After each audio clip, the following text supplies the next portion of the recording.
Olá pessoal, sejam bem-vindos ao canal Entre Linhas. É o momento de nós explorarmos as entrelinhas da lição da Escola Sabatina. Enfim pessoal, após 13 lições estudando aqui vida, morte e eternidade, chegamos à 14ª lição. Quero chamar aqui para participar o nosso amigo Ricardo, que sempre esteve aqui. E tem agora aquela hashtag que todo mundo comentou, né? Volta Alexandre, cadê o Alexandre? Alexandre, cadê? Voltei. Tcharam! Aê pessoal, o Alexandre está aqui. De volta, comprometido no 14º vídeo para gravar aqui sobre novas todas as coisas, né? Vamos aprender a encerrar aí esse ciclo de estudo. Espero que vocês aí continuem curtindo, compartilhando, comentando. Aqui teremos logo mais aqui os comentários. Não se esqueça, claro, né? Se você gostar muito do canal, se inscreva, né? Para você receber sempre os alertas aí de todos os vídeos que nós lançamos, até porque já estamos nos preparando para a próxima temporada, onde vamos ter aqui mais um tema de estudo e teremos aqui mais 13 lições, 13 semanas juntos estudando a Palavra de Deus. Beleza, pessoal? No vídeo de hoje, né, com a participação aqui de todo mundo, o Marcos André também que está remoto, né, vai participar com a gente. Nós teremos aqui na ponta da linha aqui com o Ricardo, na ponta da linha com o Alexandre, perguntas para discussão com o Marcos André. Beleza, pessoal? Então, é isso aí. Que vocês curtem, gostem bastante aí do nosso conteúdo. Por enquanto, chama a vinheta.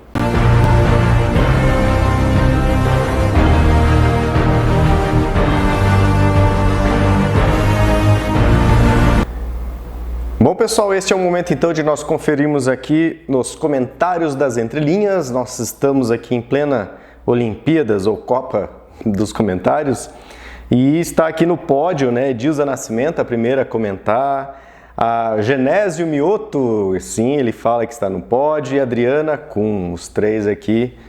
Valeu pelo carinho aí, pelo empenho de ser os primeiros a comentarem no vídeo. A Edilza diz assim: bom sábado, vídeo curtido e compartilhado, como toda semana, né, Edilza? Sempre ajudando no canal a compartilhar aí o estudo da lição. O Genésio fala assim: oi Lúcio, hoje eu atrasei um pouquinho, mas ainda consegui o segundo lugar. Estou no pódio, aproveitando a oportunidade. Transmite o meu abraço para todos aqui, para todos os membros da Igreja Central de Toledo, a qual eu fui membro por 20 anos. Com o Alexandre. O Alexandre conhece, né? O Genésio, são amigos. Juntamente com o Alexandre, que saudade daquele velho tempo. É muito gostoso mesmo passar pelas igrejas, lembrar dos irmãos. É gostoso também ter os novos irmãos, né, nos novos lugares que Deus nos envia. Então, um abraço aí para os membros da Igreja Central lá de Toledo. Não lá de Toledo, mas aqui de Toledo. Tá bem pertinho aqui de Campo Mourão, né, perto de Cascavel. Um abraço para vocês aí, irmãos. Adriana Kuhn, olá, feliz sábado, queridos pastores virtuais Lúcio, Ricardo, Marcos e todos aqui da família Entre Linhas. Lição na mão e vamos que vamos na lição 13, já é semana que vem, o retorno do Alexandre. Sim, essa semana, vocês viram na introdução aí, estamos todos juntos mais uma vez com a graça de Deus. Feliz e abençoado sábado, deseja aqui a Adriana, e ela coloca as hashtags que fui até o último Lúcio, volta ponte literária, hashtag volta ponte literária, volta Alexandre e hashtag 2023 estamos juntos nesse canal. Isso aí, obrigado Adriana. Lições fortes da Bíblia, olá meus irmãos queridos, Deus abençoe vocês todos, valeu. Marcos Molina, hoje não deu, estava em concílio de anciãos, mas não deixo de assistir até a oração do Marcos. Obrigado Marcos Molina aí pela sua contribuição do comentário, né? Os amigos do Marcos estão recebendo, né, nesse momento aí um monte de sugestões do Entre Linhas, né? Inclusive o Marcos, a gente estava tendo reunião, né, de planejamento, ele estava falando que um dia ele assistia lá lições da Bíblia, classe de professores, e toda hora mostrava lá o íconezinho lá dos três lá, ele falou, deixa eu clicar aqui, clicou e hoje aqui faz parte aqui do projeto Entre Linhas, né? Que bom, tomara que várias pessoas cliquem. Professor Marcos Barbosa, parabéns amigos pastores virtuais. Há algum tempo eu descobri o canal e tenho acompanhado atentamente as lições que são extremamente bem recapituladas. Meus parabéns pelo canal, pelo importante trabalho. No meu card, o vosso canal está entre os melhores. Que bom, Marcos Barbosa. Eu sou aqui Marcos Barbosa, ancião da Igreja Adventista do bairro Santa Mônica, em Uberlândia, Minas Gerais. Graça e paz. Olha pessoal, os mineiros assistindo a gente. Marcos, é uma alegria, né, receber a sua mensagem, né? Torna assim mais próximos, né? Porque o YouTube é tão frio muitas vezes, né? A gente produz, outros assistem, a gente nem sabe quem assiste, onde que chega essa mensagem. E que bom saber aí que os irmãos do bairro Santa Mônica em Uberlândia estão assistindo. E o Marcos Barbosa também assistiu, compartilhando, comentando novamente. Você vai ver, vai ter várias pessoas aí da igreja do bairro que vão receber, né, as capinhas aí do vídeo. Tomara que eles cliquem. Muito obrigado aí pelo seu comentário, viu, Marcos Barbosa? E sempre que comentar, por favor, apesar que seu nome está no perfil, né? Mas nos relembre, né, que você é de Uberlândia, Minas Gerais, porque a gente esquece. A Beth Costa. Oi, Lúcio, eu sou a Beth, Vegetariano Consciência, ela tem 2 canais.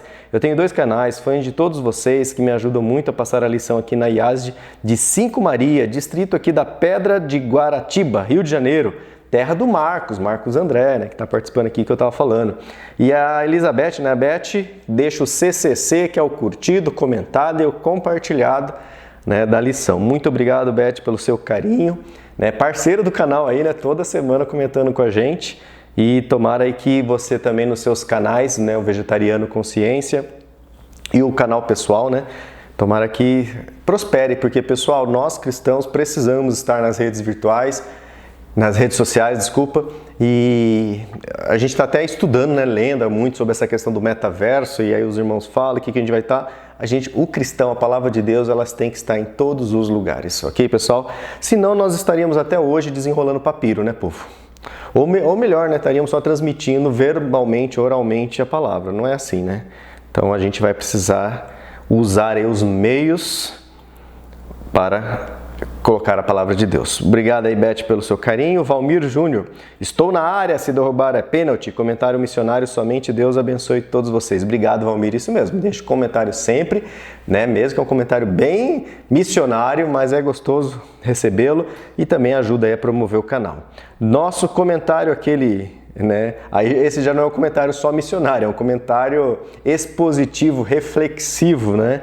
Que é o comentário do nosso irmão João Cavaco, que não entrou em contato com a gente ainda. O irmão João Cavaco entra em contato conosco, tá? Aí no WhatsApp, acha aí, faz sinal de fumaça para a gente conversar um pouco. Comentando sobre o juízo de Deus na vida humana. E aí ele comenta, pessoal, em algumas sessões, ele começa falando assim, o que é o juízo? Bem interessante a sessão, mas quem julga? A quem e por quê? E ele comenta, ele traz todas aqui as ilustrações, muito rico mesmo. O irmão João Cavaco é uma pessoa que tem muito conteúdo mesmo, tem uma facilidade, né, em articular, né, as ideias em palavras. Na seção 3, ele coloca assim, o processo do juízo, o tempo, os atores, o ambiente e o universo, né? E depois ele vem aqui na 4ª, a eternidade e a imortalidade de Cristo pela fé nos crentes. E aí, nessa sessão, né, que é a 4ª sessão, eu vou ler aqui, ele diz assim, a questão principal é esta, será o juízo uma metáfora, uma mitologia e utopia, ou será a verdade que todos os dias nos bate à porta, com cada vez mais intensidade pelos sinais mais intensos? Guerras, tragédias, corrupção, crueldade, sofrimento, fome, idolatrias, terremotos, mentiras, prodígios milagrosos. E pela voz do Espírito Santo perante as consequências da escolha do mal no dia a dia. Ou não? Será que esses juízos são forma de chamar a atenção que Cristo está a dar oportunidade num tempo de graça que chegará ao final em breve para se arrependerem, reconciliarem e viverem com Deus em paz pela eternidade, que começa agora para depois se transformar em imortalidade perante a gloriosa presença da palavra escrita de Deus em Cristo e no Espírito Santo? Ou seja, no fundo, o juízo sempre existiu, existe e também existirá eternamente. E o que pode mudar para o ter sempre ao seu lado em Cristo depende da escolha em liberdade que se faz. Escolhemos sempre, mas que tipo de juízo? João Cavaco, peregrino da IASD de Lisboa, lá em Portugal, União Europeia dos Estados das Nações, ainda em guerra, uma guerrinha de uma semana, né? Que era só chegar lá e invadir, mas estamos em guerra ainda, né, pessoal? Mas olha, essa reflexão realmente, né, eu concordo, né, com o irmão João Cavaco, irmãos. O juízo ele já acontece diariamente, né? A eternidade, tem um sermão até que eu prego que é quando que começa a eternidade, irmãos? A sua vida eterna já começou. Você está vivo? Está vivo. O que é vida eterna? Não tem fim. Então essa vida não vai ter fim, vai ter uma pausa daqui a pouco, né? Mas ela já começou. Então por que você está esperando o quê para viver a eternidade? né? Claro que precisamos, né, do corruptível ser revestido da incorruptibilidade, do mortal da imortalidade. Mas, irmãos, nós já temos que viver como o irmão João Cavaco escreve, como a Bíblia fala, né? O João Cavaco só está usando a Bíblia. Que já o juízo já acontece diariamente, de acordo com as escolhas que você faz diariamente, tá? Alguns ficam esperando, né, alguma coisa mágica acontecer para tomar as decisões ao lado de Cristo.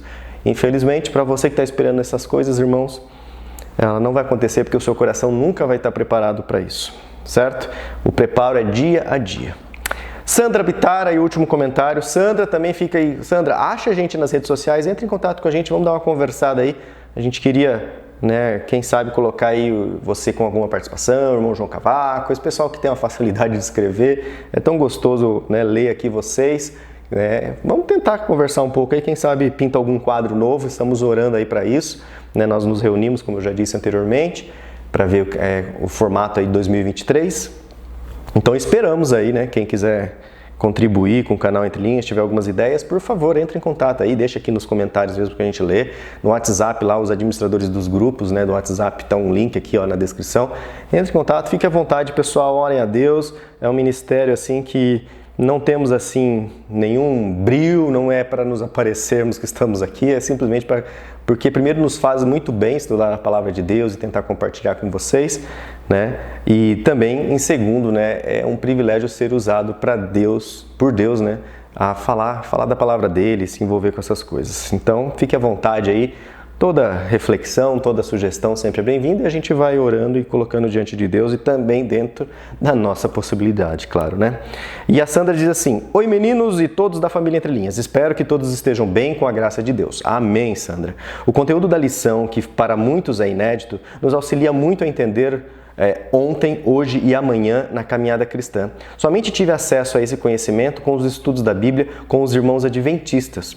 Infelizmente, a maioria dos irmãos que acreditam na Bíblia não estudam, não valorizam e não acreditam. Na verdade, são muitas as justificativas por não se aproximarem da verdade. Gostaria de destacar o conteúdo que mais me sensibilizou, diz aqui a Sandra. Ao longo de todo o processo do juízo, o objetivo maior é justificar o caráter de Deus contra as acusações do inimigo, o qual afirma que Deus é injusto na forma de tratar os seus filhos.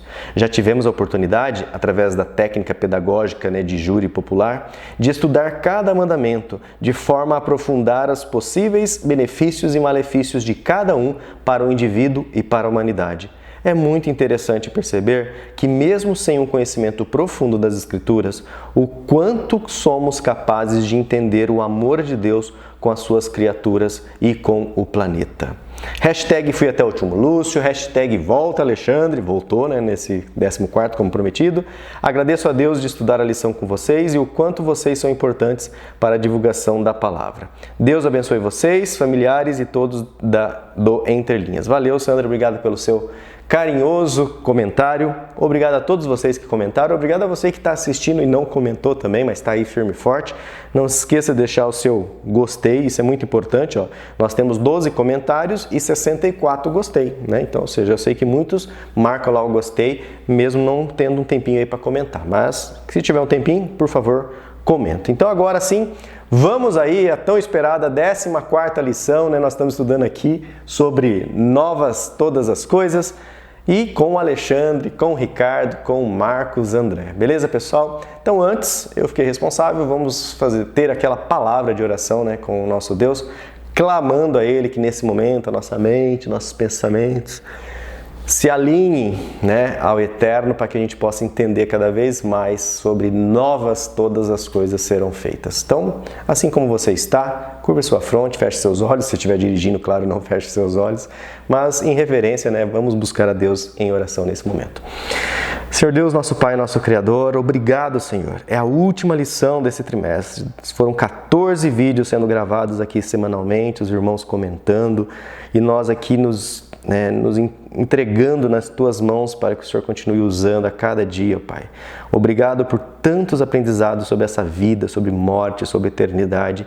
Obrigado porque nós podemos respirar já da eternidade já, Pai, a Tua companhia diária.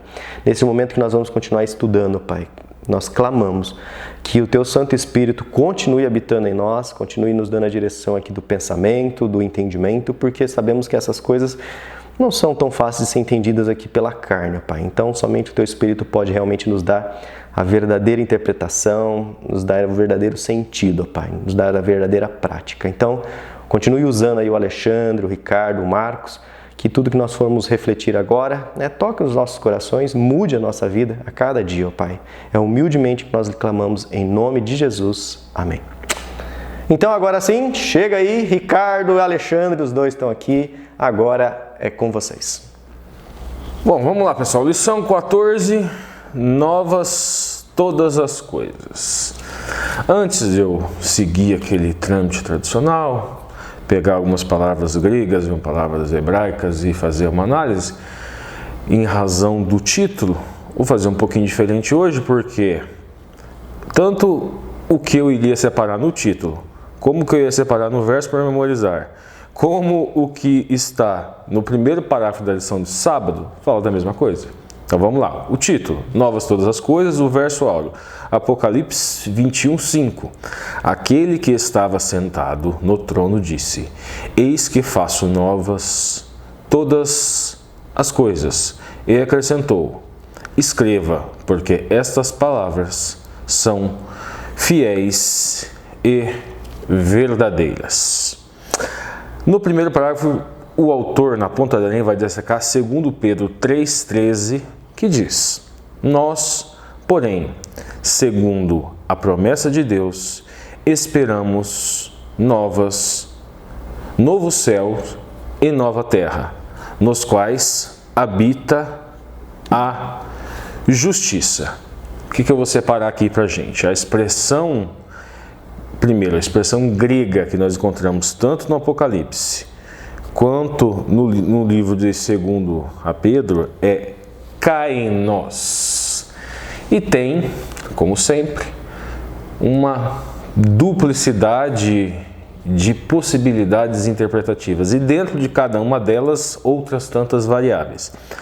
Primeira, kainos pode significar novo, recente, fresco ou não usado, mas nesse primeiro aspecto seria com relação à sua forma.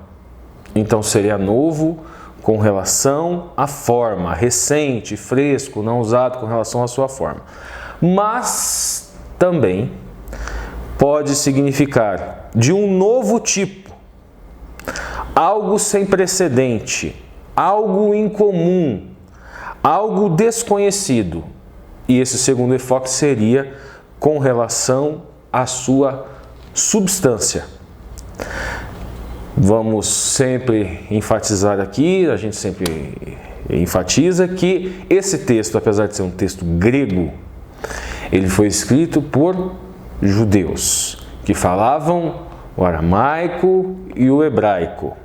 Então existe algo por trás, porque ele foi pensado dentro de uma lógica hebraica. É isso que nós chamamos de hebraísmo. E a expressão que nós encontramos no hebraico é Hadash.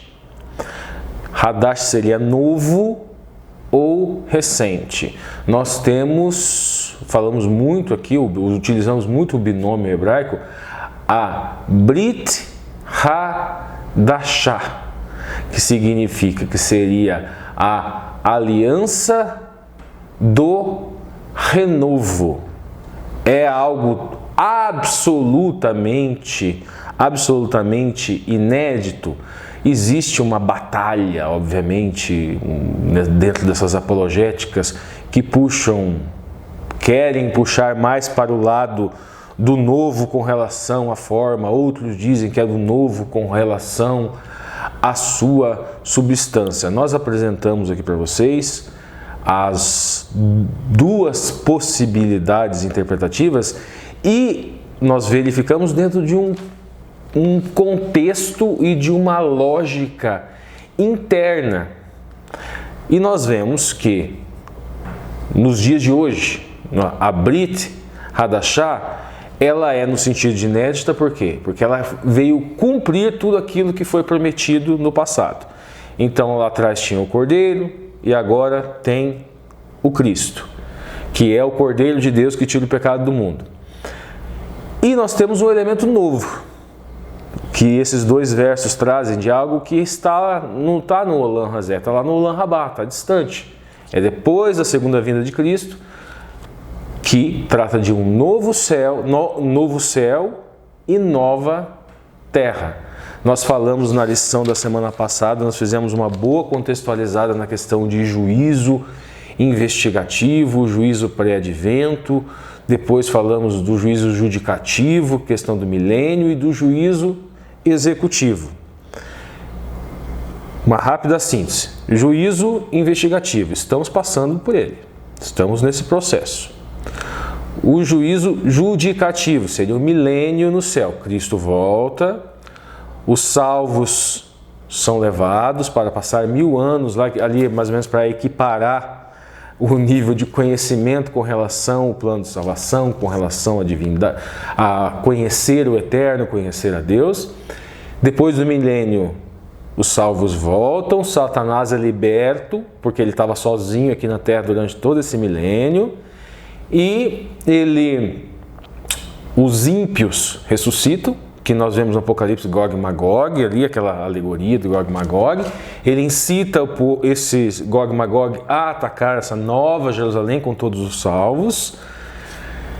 E no momento do ataque, acontecem alguns eventos que são narrados por Ellen White, pelos teólogos adventistas, pelos patriarcas da igreja adventista, e ao juízo executivo.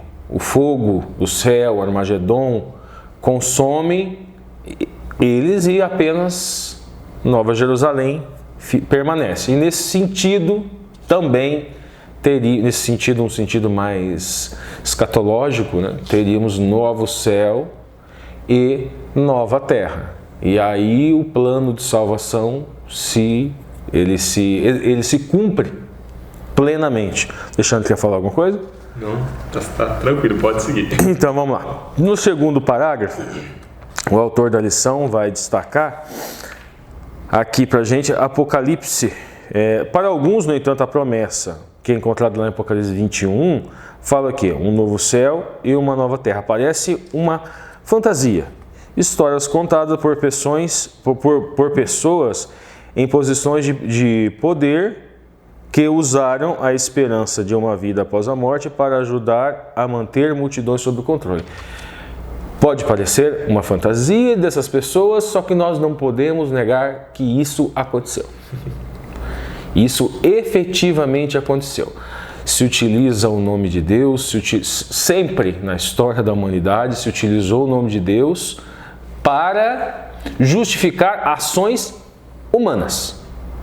Não, estou fazendo isso em nome de Deus, mas a pessoa está defendendo os próprios interesses. Até na Bíblia nós encontramos vários relatos disso acontecendo.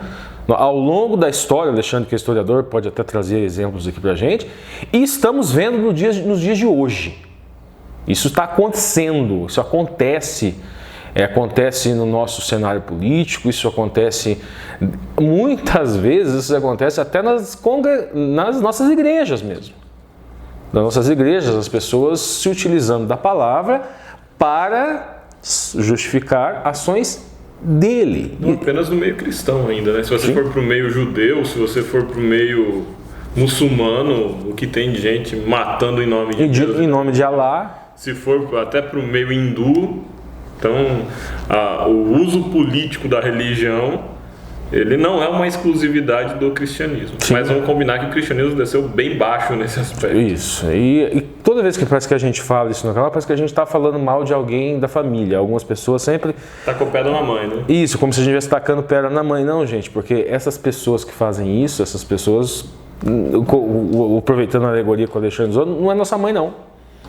Essas pessoas que fazem esse tipo de coisa são pessoas que estão no nosso meio, utilizadas não pelo Espírito Santo. É a mulher de vermelho do Apocalipse. É a mulher de vermelho. Que se embriaga com o sangue dos santos e que embriaga os príncipes e os reis da terra com o sangue dos santos. Sim. É o joio também, né? É o joio. O Alexandre deu um exemplo da mulher vestida de escarlate, se referindo A igreja que se deturpa e que bebe das podridões que tem figas, né? Isso, ou seja, ela se deixa seduzir pelo poder político.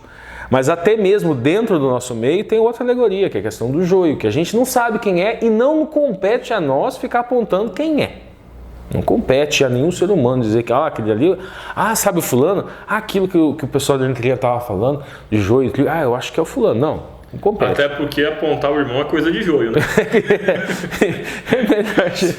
Talvez o joio seja você, talvez o joio seja eu. É verdade. Então é melhor a gente não apontar para não correr o risco. A ideia é, embora você esteja com dificuldades no momento, um dia você terá sua recompensa no céu ou algo parecido. Primeiro ponto, um outro ponto que eu quero destacar aqui no sábado, gente, é essa coisa de a gente tem que fazer o bem para receber recompensa. Eu acho que isso daí não é fruto do Espírito. Se por um acaso nós recebemos o Vaikra, o chamado, para uma fé, para uma emuná específica, que eu sempre repito, é sempre fé atuante, é fé, convicção e é cargo ou função. Você recebeu um chamado para um cargo, se você recebeu um chamado nesse ministério de Cristo para uma função, você está desempenhando a sua emuná. Ok, você recebeu esse chamado. Tudo isso vem do Espírito. Gente, isso é natural. O Espírito não vai falar assim para você, faz isso lá que eu vou te dar um presentinho, faz isso que eu vou te dar a vida eterna. Não, isso é em razão de uma mudança de natureza. O Espírito Santo está atuando em você, está influenciando você, está mudando a sua natureza pecaminosa, minguando e inflando a sua natureza espiritual e naturalmente você vai sentir vontade de fazer essas coisas, não porque você quer ser salvo. Ou então, a gente tem que pegar aquela parte lá de Moisés e achar que Moisés estava pronto para ir para o inferno quando ele falou, não, Senhor, tenha misericórdia desse povo. Se preferir, pode tirar a minha vida, mas salva a vida deles. Moisés... Porque ele estava trucando para cima de Deus, né? Ou que ele estava blefando. Ou se não, aquilo lá era o Espírito, o Kodesh, o Espírito de Santidade atuando em Moshe, mudando o seu caráter e ele não se importando de passar a morte eterna se o povo fosse salvo. Até porque ele amava aquele povo a um ponto de que a eternidade perderia sentido para ele se o povo perecesse. E ele ali, inspirado pelo Espírito Santo, estava prefigurando o Mashiach, prefigurando o próprio Cristo. Então essa coisa também de esperar, não, eu vou ser bonzinho porque senão eu vou ganhar céu. O Evangelho não é bem assim. Não é bem esse o Evangelho. Mas deturpam para conseguir poder. Olha, faz o que eu estou mandando, aceita escravidão. A escravidão é legal, escravidão está na Bíblia, seja meu escravo porque está na Bíblia. Ou seja, deturpação, criação de narrativas religiosas, isso aconteceu. E a última coisa que eu quero destacar aqui no sábado, antes de chegar no último parágrafo, nesse penúltimo parágrafo, a última coisa que eu quero destacar é o seguinte, o cuidado que nós devemos ter com pessoas que têm essa visão. Nós não conhecemos a história dessas pessoas. Nós não conhecemos a vida dessas pessoas.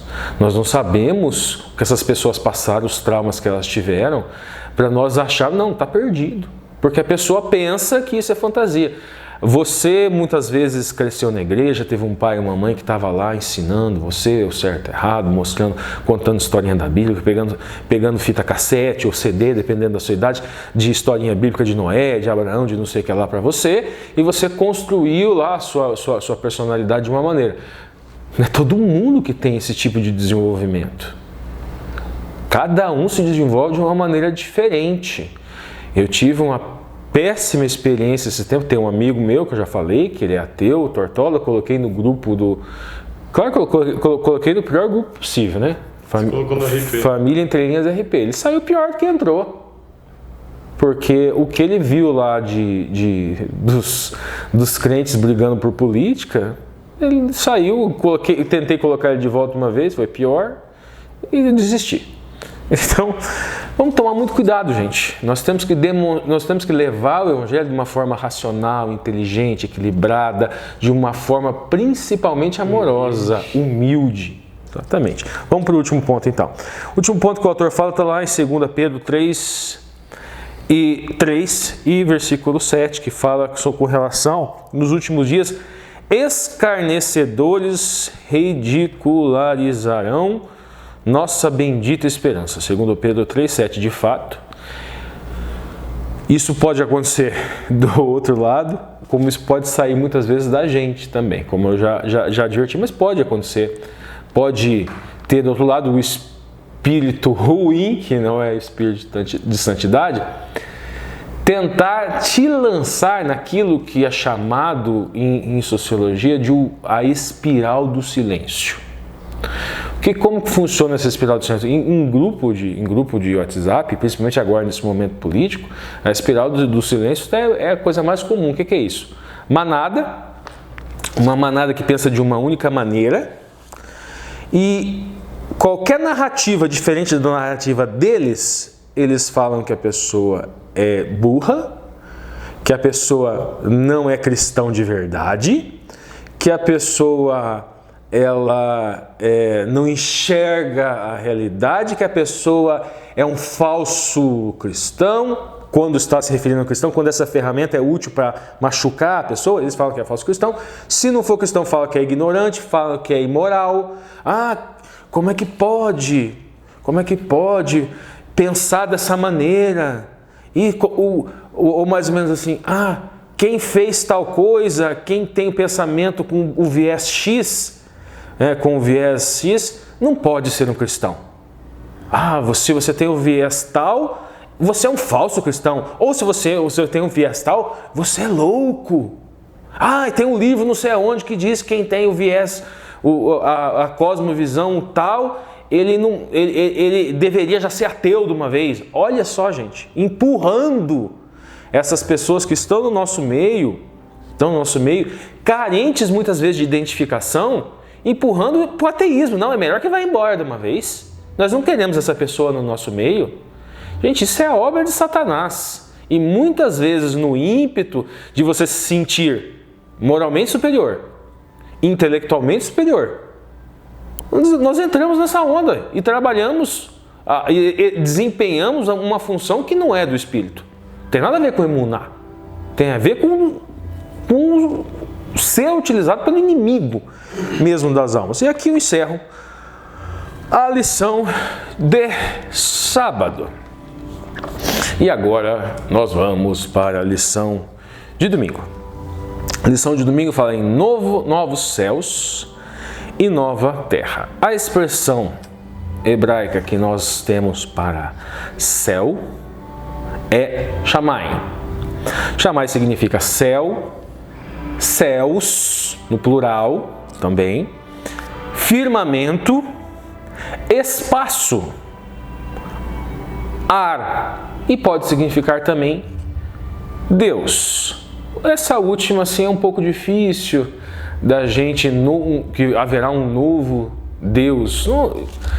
É meio difícil da gente adaptá-la, mas dá ainda. Nós poderíamos falar que se Yeshua HaMashiach é o Deus que se fez carne, que foi encarnado, ele não é novo porque acabou de nascer, mas ele altera a sua substância. Mas não é esse o contexto de novo céu e nova terra. Está falando realmente ali do céu ali. E a expressão para a terra, Eretz, seria, aí é um pouquinho mais interessante. Terra, solo, chão, e aqui o ponto que eu acho mais interessante, país, território. Nacionalidade. Está se referindo a Jerusalém. Está se referindo ao povo de Deus, que é Israel. É o povo que é reto com Deus. O povo é Yashar El. Yashar significa retidão. El significa Deus. Então o que é Israel? É o povo reto com Deus. Existem algumas alegorias, existem algumas metáforas para a gente entender o que é Israel. E a alegoria maior é da oliveira, que tem os seus ramos, os seus galhos enxertados. E é justamente isso que trata aqui na lição de domingo. Mas antes de eu entrar no primeiro parágrafo, A expressão chamar, eu vou falar um pouquinho aqui de pictografia. E justamente com relação ao céu. Gente, vamos entender uma coisa. Pictografia é um sistema de alguns idiomas antigos e no qual o hebraico é um deles, como eles se originaram. É um sistema que convertia imagens em palavras. Logo, é um recurso linguístico apto, não é uma brincadeirinha de iniciante de língua hebraica, não, gente. É um recurso, um dos recursos, não é o único, um dos recursos para nós buscarmos possíveis, não é certeza também, possíveis evidências de como a palavra foi construída e buscar ampliar um pouquinho o significado, tentar nos levar àquele momento histórico, aquele momento passado, porque as palavras foram construídas nesse sistema. Então, quando nós estamos falando da Torá, por exemplo, escrita por Moshe, extremamente útil. Ah, mas não dá para construir teologia de pictografia. Gente,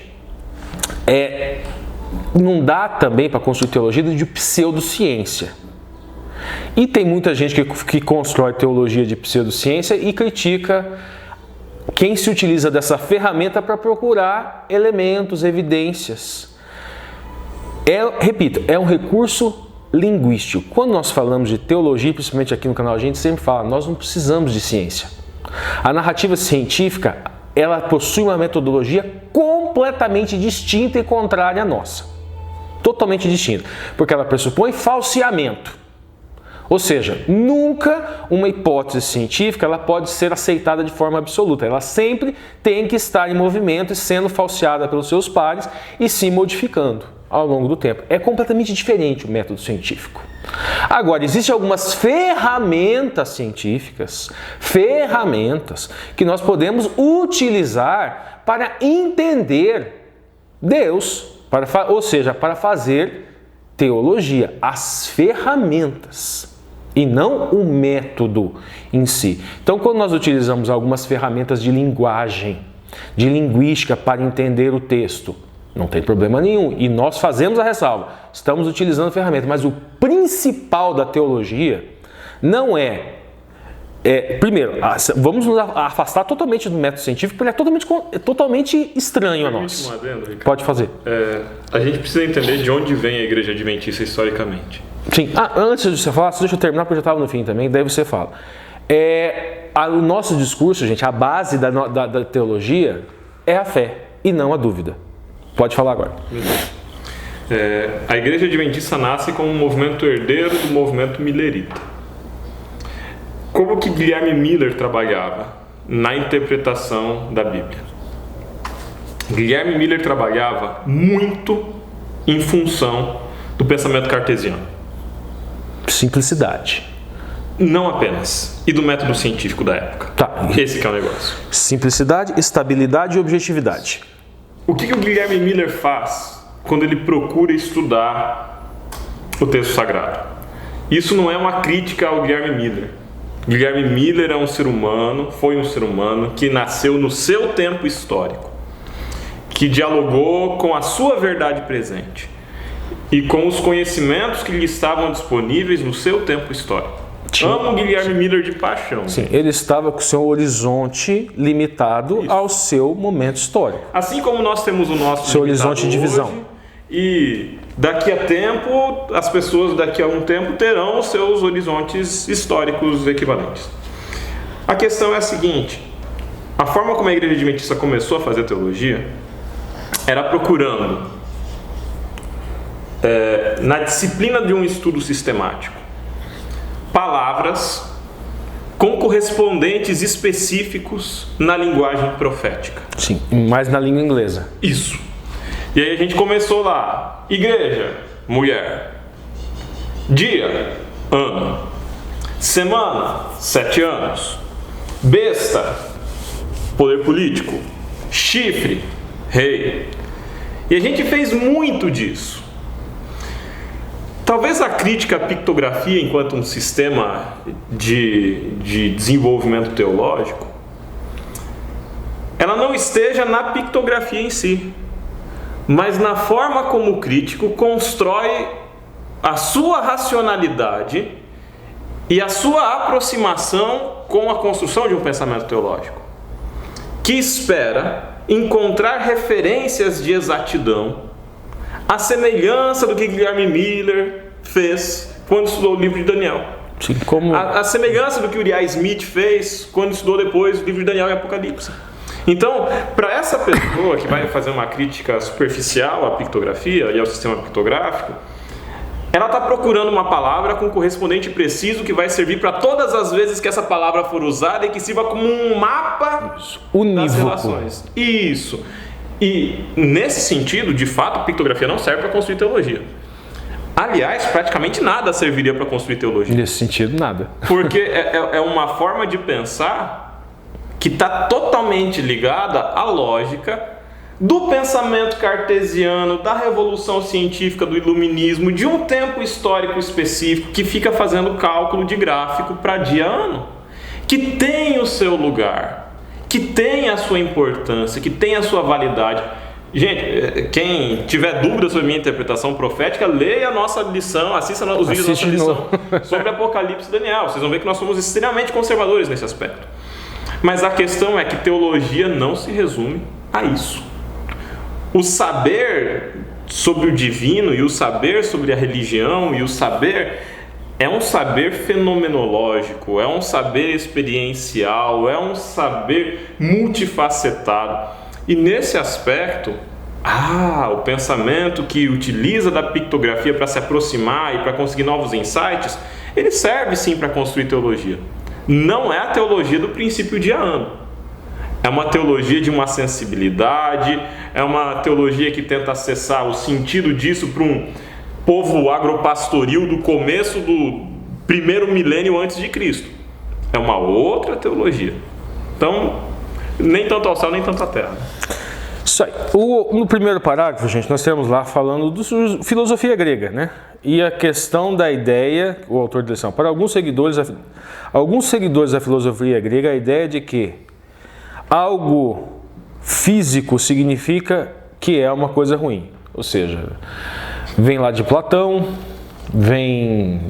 o mito da caverna tem uma relação um pouco, não só com o que o autor da lição está falando, mas um pouco com o que o Alexandre está falando. Por quê? Mito da caverna, gente. Já que o próprio autor da lição deu a deixa para a gente, nós entramos no assunto aqui. Platão, né? Platão.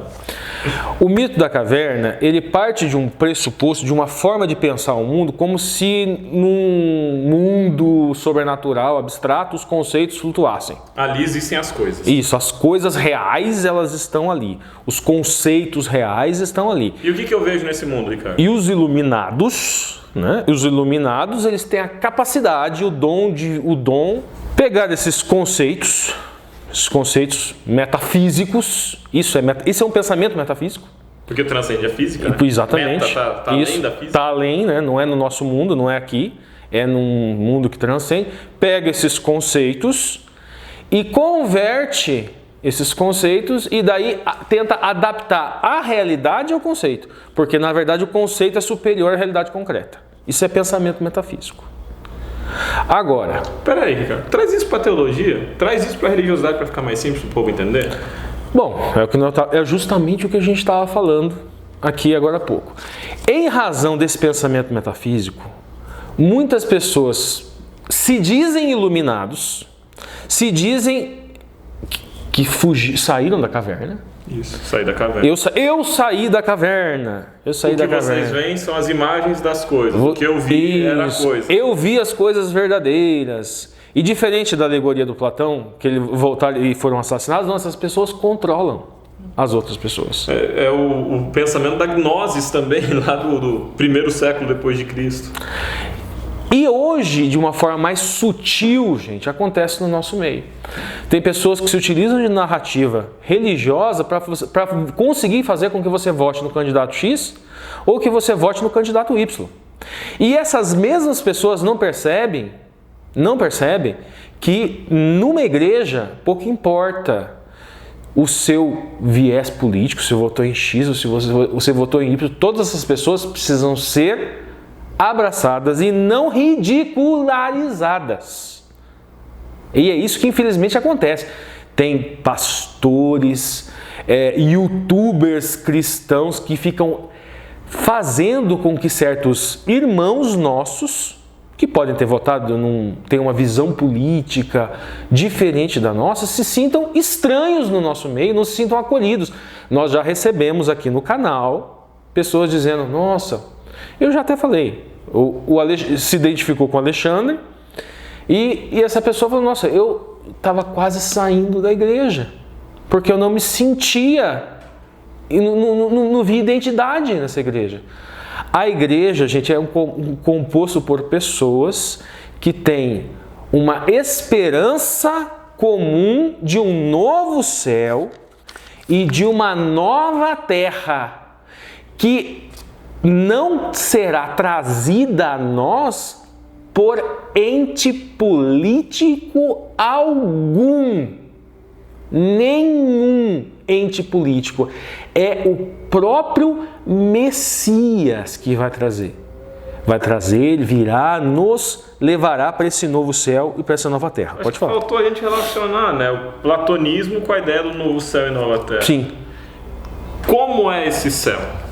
Como será esse céu? Como sim. será essa nova terra? Porque o Platão, e aí a crítica que o autor da lição faz, é essa. O Platão dizia que existia um mundo de perfeição, um mundo de ideias. Isso. E isso chega no cristianismo na forma de um céu com um anjinho sentado em nuvem tocando harpa, com seres espirituais descarnados, né? Eles associam esse pensamento metafísico ao céu, como se o céu fossem alminhas, seres espectrais que ficam flutuando, tocando harpa. Não é algo concreto, como se fosse um planeta habitável, como se Vai ter pé de manga no céu? Isso. Como se no céu nós não teríamos um corpo físico. O que acontece é esse corpo físico corruptível se revestirá de incorruptibilidade. Só que essa incorruptibilidade não significa que nós perderemos a carne, a matéria. As pessoas irão se alimentar. Então, isso que o Alexandre falou é interessante. Às vezes, esse pensamento metafísico torna o céu em algo intangível, em algo hollywoodiano, em algo tipo... Não é nem hollywoodiano, é das novelas da Globo mesmo, que tem os espíritozinhos descarnados lá. Como é que é? A viagem. A viagem que tinha o Alexandre. Que era esquisito pra burro. Falava no ouvido do povo lá. Então tá, esse primeiro parágrafo a gente venceu. Daí o autor da lição pede pra gente ler algumas passagens, que Isaías 65, 66. No Isaías 65, gente... Um ponto que eu destaquei aqui é a questão do lembrar, né? Essa questão do lembrar, e daí sempre, que nesse novo céu as pessoas não se lembrarão. Daí sempre surge aquela pergunta, mas pera lá, quer dizer, eu não vou lembrar dos meus pais, eu não vou lembrar quem eu era, eu vou perder as minhas memórias. Essa expressão hebraica que nós encontramos aí, zahor, significa lembrar, que na língua portuguesa pode trazer essa confusão, mas também significa recordar. É lembrar ou recordar. Significa que ninguém vai ficar remoendo, recordando coisas ruins do passado, porque senão o céu não seria o céu. O trauma foi superado, né? Exatamente. Não é que serão apagadas as memórias, mas não haverá um recordar que possa, às vezes, até levar a um estado de sofrimento, de depressão. Depois nós temos lá, gente, no 66, que fala o seguinte: assim como vai acontecer com o novo céu e a nova terra, vossa posteridade e vosso nome estarão diante da minha face, da face do Mashiach, mostrando uma comunhão. E nome, lembrando em hebraico, é Shem. E nome é nome e reputação.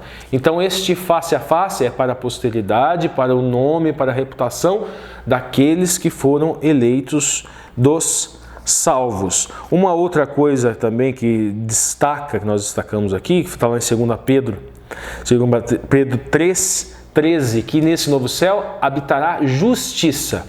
E eu sempre destaco, quem está aqui no canal já sabe o que eu vou falar. Justiça, gente. Tzedakah, que muitos preferem apenas o único significado, e aqui a gente sempre traz as possibilidades. Tzedakah, ele pode ser traduzido por ato de justiça, como pode ser traduzido por ato de caridade. Então, as duas coisas sempre andam juntas. Então, nesse novo céu e nova terra, habitará a justiça e a caridade.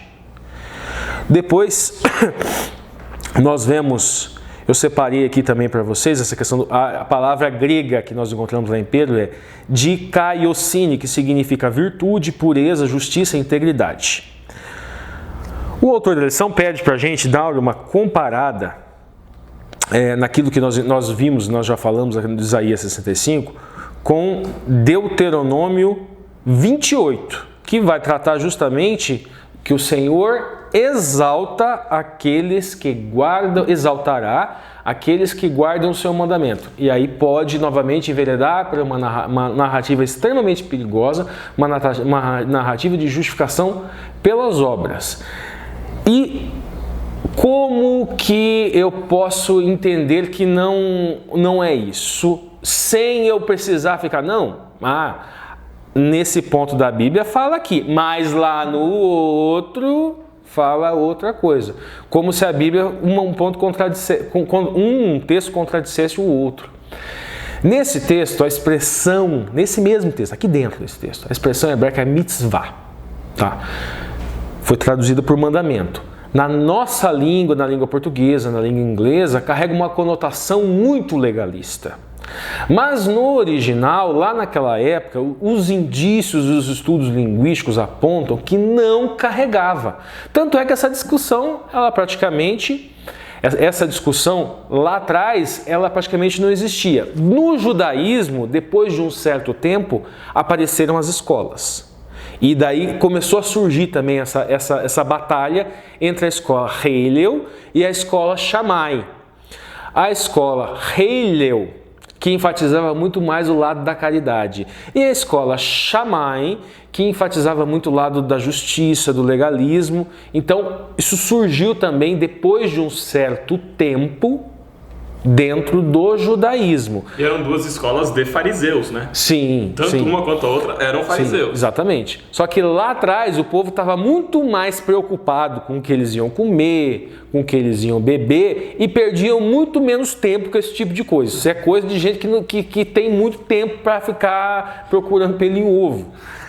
Mas vamos lá, o que acontece? Capinar um lote de colonhão que já passa. Isso. A mitzvah, gente, é uma expressão que significa mandamento, ordem, preceito, ou pode significar também boa ação. Então, Deus exalta aqueles que guardam as minhas boas ações. Pode significar também ato de caridade. Então, ao mesmo tempo que mitzvah é mandamento, é ordem, é preceito, boa ação, é ato de caridade.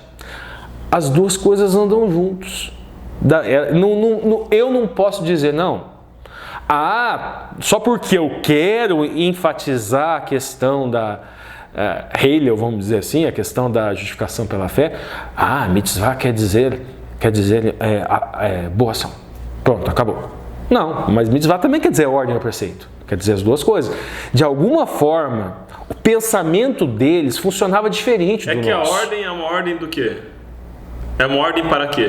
É para fazer algo. É uma ordem para a boa ação. Exatamente. E é por isso mesmo que o Messias disse que o maior de todos os mandamentos é Shema Israel, Adonai Echad, ouve Israel, nosso Deus é único, Deus é único. Ama a Deus sobre todas as coisas e a próxima como a si mesmo. Esse seria... E o segundo do que ele fala, o segundo é ama ao próximo como a si mesmo. Coisa que Hillel também já tinha falado. Interessante isso, mas tá bom. Vamos seguir. E depois, por último, encerrando, nós temos aqui Ellen White, o grande conflito. Abre aspas. Na Bíblia, a herança dos salvos é chamada pátria.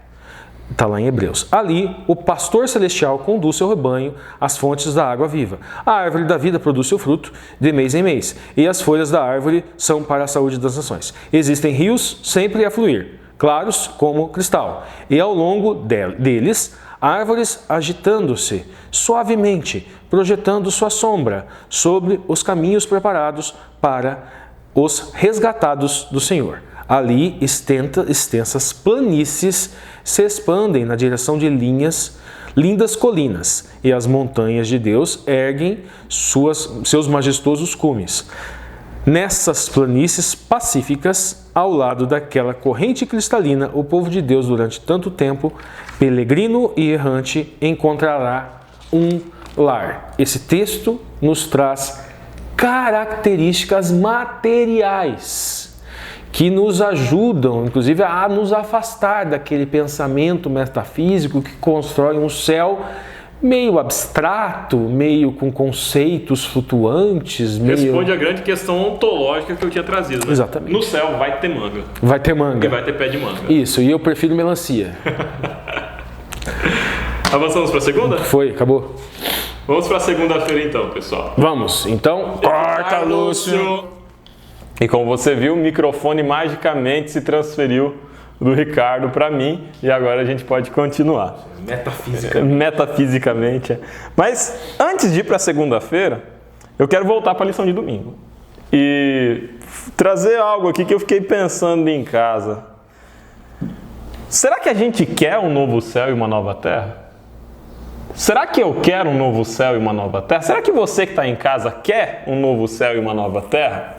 E principalmente, será que o novo céu e a nova terra que a gente quer é esse aqui, que diz na Bíblia? Eu estava pensando no Elon Musk. Elon Musk está desesperado para achar uma nova terra, né? Está construindo foguete, está querendo colonizar Marte. Então, Elon Musk está doido para achar uma nova terra. Mas eu sinto que a nova terra que Elon Musk quer criar é muito parecida com a terra atual. Só de planeta vermelho. O Elon Musk, ele é uma figura que, assim, é um cara muito rico, que tem sido alçado ao papel de grande ícone, grande totem, grande estátua dos adoradores de influencer e dos adoradores de gente rica. Que tem gente que é fã de rico, né? Isso, inclusive, só abrir um parênteses, ele tem 10 filhos. E ele é adepto, eu me esqueci o nome, quem lembrar o nome do movimento americano lá, de alguns bilionários e bilionários, que é muito parecido com uma coisa que acontecia na Alemanha um tempo atrás, sabe? Eles falam que como eles querem trabalhar com genética nos seus filhos e terem o maior número de filhos possíveis para melhorar a humanidade. É muito parecido com uma coisa que começa com eu e termina com eugenia, né? Eugenia. Parecido. Se você parar para ver, e agora os fãs do Elon Musk devem estar se mordendo, se tem algum fã do Elon Musk, é totalmente compatível com a história de vida e da família dele, né? Porque o pai do Elon Musk era um cara muito rico, que explorava minas de diamante na África do Sul. E o Elon Musk viveu parte da sua vida na África do Sul, dentro de um regime de apartheid, que era um regime de segregação racial. Mas e vivia às custas de escravos. Isso, trabalho semi-escravo. Mas a gente não está aqui para meter o pau no Elon Musk não, tá, gente? Já vou explicar o seguinte. Mas trabalho escravo não é legal. Não é legal. E nem eugenia. O Elon Musk é um cara que está querendo ir para uma nova terra, certo?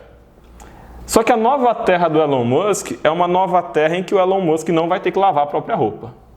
Porque aqui nessa terra ele nunca lavou a própria roupa. Essa nova terra é uma terra em que o Elon Musk não vai precisar arrumar a própria cama. Porque aqui nessa terra ele nunca precisou arrumar a própria cama. Essa nova terra não é uma nova terra em que o Elon Musk vai ter que plantar a própria comida. Porque aqui nessa terra ele nunca plantou a própria comida. Se você é muito rico, muito rico mesmo, mas não apenas se você é muito rico, mas se você vive de explorar o trabalho dos outros, se você vive de lucrar em cima dos outros, e se você precisa de alguém que faça tudo as coisas por você, eu tenho que te dizer no céu uma coisa, cara. Edificarão casas e plantarão vinhas, e serão eles próprios que comerão das vinhas e que morarão nas casas. Você quer ter uma mansão no céu, cara? Você vai construir uma? Você vai construir ela.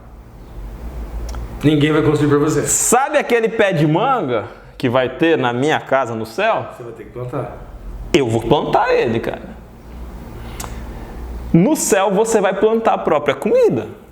Não, você vai plantar as plantas e depois tirar a comida das plantas, No céu você vai preparar a sua própria comida. Isso. Vai ter a mesa das bodas do cordeiro, mas você não vai ficar comendo da mesa da boda do cordeiro todo dia, bicho. Vai ter o fruto da árvore da vida, que eu acho que é uma única coisa que um outro fez. Mas que um outro que plantou. Você não vai plantar uma mudinha no fundo da sua casa, né? Mas tirando isso, a Bíblia deixa claro que você vai trabalhar no céu. Como se trabalhava no Éden. E a grande maravilha do céu para o pobre, e eu penso agora, um abraço se meu sogro estiver me assistindo. Meu sogro foi agricultor a vida inteira.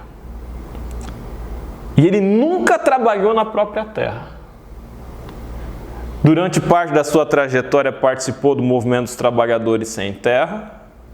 Num curto lapso de tempo conseguiu trabalhar num pedaço de chão em que o que ele trabalhava era dele, mas logo depois perdeu essa oportunidade também. Então o meu sogro, ele vai conhecer no céu, se ele for para o céu, pela primeira vez, a possibilidade de plantar de fato para ele mesmo. Você que é trabalhador pobre e que faz muito e que produz muito, mas que pouco usufrui dos frutos do seu próprio trabalho, o céu que é prometido na Bíblia é um céu em que você, construtor de casa, vai poder construir uma casa para você mesmo. O céu é um lugar em que você, agricultor, vai plantar para você mesmo. Você, trabalhador, vai trabalhar e vai gozar do fruto do seu trabalho. Você vai plantar vinha, você vai construir casa. O céu não é um lugar parado de inatividade. O céu é um lugar repleto de atividade. E atividades concretas. Concretas, produtivas, construtivas. Você vai produzir. É claro que não vai ser o trabalho com que a gente se afadiga aqui. É claro que a terra não vai produzir cardos e abrolhos. Mas eu quero no céu produzir e manejar uma agrofloresta muito bonita, porque terra não vai ser problema. Aquilo que a gente falou do corpo incorruptível, que se reveste de incorruptibilidade, passa por isso que o Alexandre está falando. Não haverá fadiga no trabalho, porque nós vemos no texto que isso foi uma consequência dessa corrupção do corpo humano, do gênero humano. Então isso vai voltar ao estado anterior. Mas uma coisa interessante, que em época de Copa do Mundo, vamos aproveitar que eu estou com a camiseta aqui da Copa do Mundo, gente. Eu estou com essa camiseta da Copa do Mundo, eu gosto de futebol, eu gosto de seleção, eu sou Flamengo, inclusive. Desculpa aí, tá? Viúva do Zico. Libertadores e Copa do Brasil, foi mal. Mas apesar de gostar de futebol, eu vejo a crítica no Catar, gente, nessa Copa, a quantidade de pessoas que morreram para construir os estádios. Construindo estádios de futebol. Elas caíam, elas literalmente morriam de fadiga e calor. Vocês têm noção do que é isso? Isso para o divertimento de alguns, inclusive nosso, que nós estamos aqui assistindo televisão. Mas o principal, o maior erro é a exploração dessas pessoas. E aquilo que eu já estou falando, elas estão construindo algo que não é para eles, para receber uma parcela ínfima do capital que tá girando lá, e ainda muitos deles arriscarem e perderem a própria vida. Isso é o que nós estamos estudando aqui. Não haverá no céu. As pessoas vão construir as suas próprias casas, vão provavelmente, acredito nisso também, como tinham os levitas, provavelmente haverá um grupo que irão fazer edificações de adoração ao Mashiach e outras construções que a gente não consegue nem sequer imaginar. Mas vai ser um céu. Outra coisa, gente. Então, se você precisa de trabalhar de sol a sol, recebe e fica com pouco daquilo que você produz, o céu é um lugar que você olha com olhos cheios de esperança. Agora, se você é alguém que vive na indolência, não estou falando contra o empresário, tem empresário que trabalha muito, muito, muito, mas se você vive na indolência e espera do lucro dos outros para você sobreviver, será que você quer o céu? De verdade? Sabendo que o céu não vai ser assim? Que os outros não vão trabalhar para você? No céu não vai ter exploração de trabalho, gente. Outra coisa, não tem espaço no céu para o louvor próprio. Se você está acostumado a liderar um monte de gente, a ter os primeiros lugares na sinagoga, se você está acostumado a ser recebido com tapete vermelho, pompas e salamalencos nos lugares, se você está acostumado a ser alguém tido em alta conta, a liderar as reuniões, Arrotar mérito. a liderar os encontros todos, se você está esperando chegar no céu para ver isso e para viver isso, será que você quer o céu? Porque lembra que no céu digno é o Cordeiro.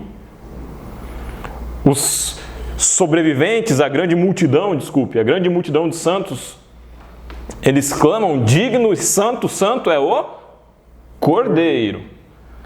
No grande conflito, no momento em que os salvos recebem as coroas, o que eles fazem com as coroas? Eles depositam as coroas nos pés do Cordeiro.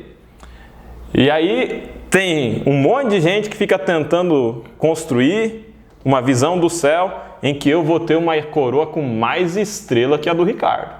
Porque eu preciso jogar para o céu a mesma estrutura hierárquica que traz sentido para a minha existência nessa terra.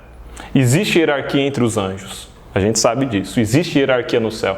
Mas lembra que no céu você nunca vai ser cabeça, irmão. No céu você nunca vai mandar. Porque no céu quem manda e quem é cabeça é Cristo, é Deus. A posição do céu, a posição nossa no céu é uma posição de humildade. E filho, se eu tiver um cantinho, na beiradinha, pode ser na periferia da nova terra, com um pedaço de chão, para eu plantar, para eu colher, para eu viver e viver eternamente ali, eu estou muito feliz e o céu vai ser muito bom. Se você se contenta com a simplicidade, o céu vai ser um lugar muito feliz para você. Vamos para segunda-feira. No santuário de Deus. E aí nós temos Apocalipse 7, 9 a 15 e Apocalipse 21, 3 a 22. Apocalipse 7, 9 a 15 fala de um santuário e dos santos no santuário louvando a Deus.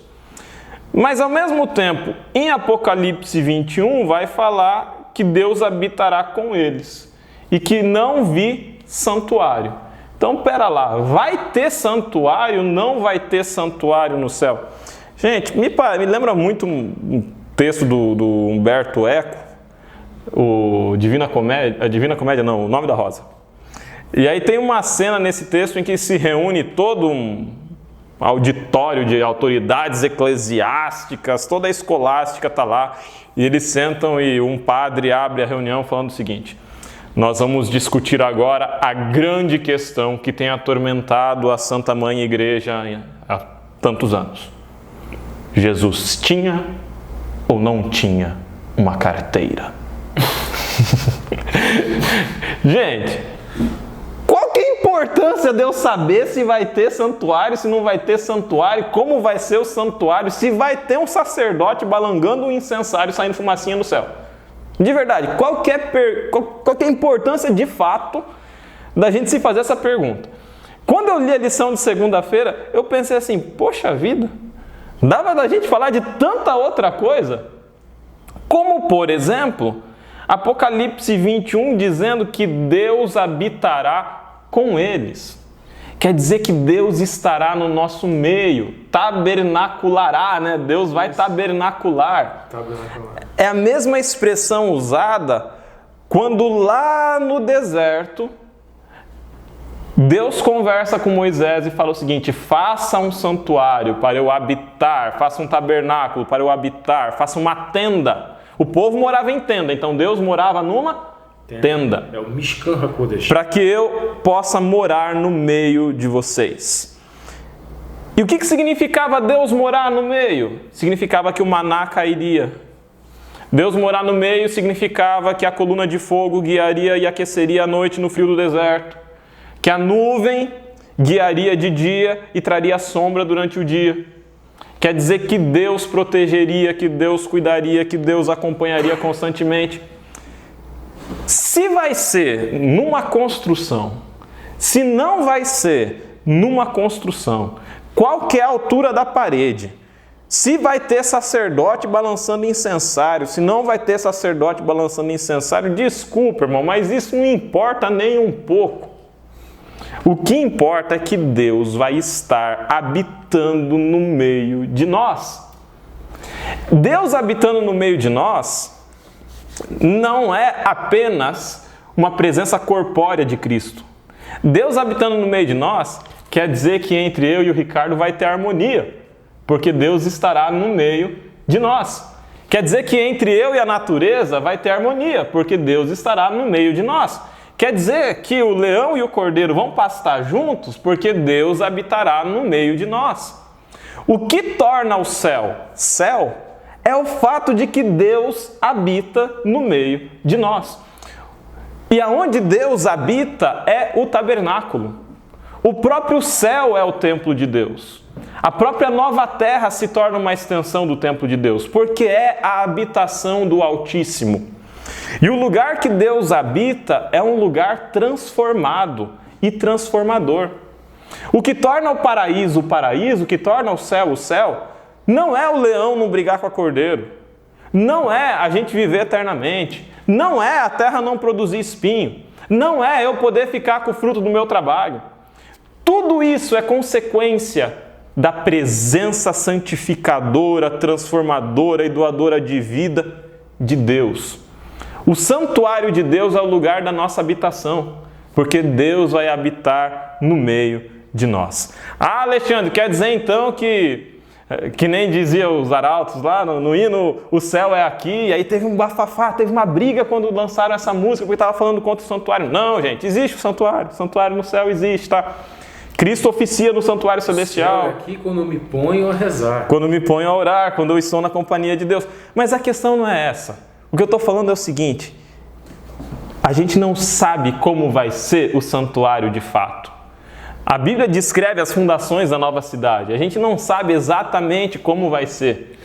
A gente sabe que vai ser bom. A gente sabe que vai ser bom porque é de Deus. O Alexandre está falando aí uma coisa que está enraizada na cabeça da gente. Então, muitas pessoas imaginam que Jesus, ele morreu, ele ressuscitou e ele precisava subir para uma versão igual à da Terra.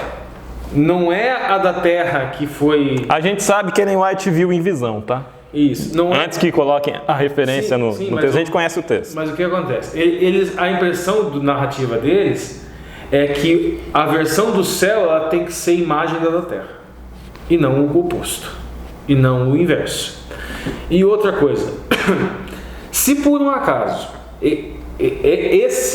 isso que foi feito à sombra, nós vemos lá que tinha um cordeirinho, tá? Um cordeirinho, e esse cordeirinho era sacrificado, e o Kohen Hagadol pegava esse sangue e levava e aspergia na cortina.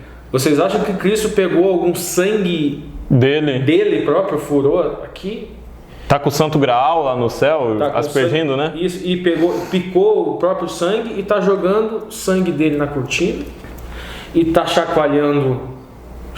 Ah, se bem que já desde 1844 não tá, né? Antes de 1844 ele estava lá chacoalhando o incensário. E que tinha as orações dentro do incensário depositado. Gente, se o cordeiro é uma alegoria.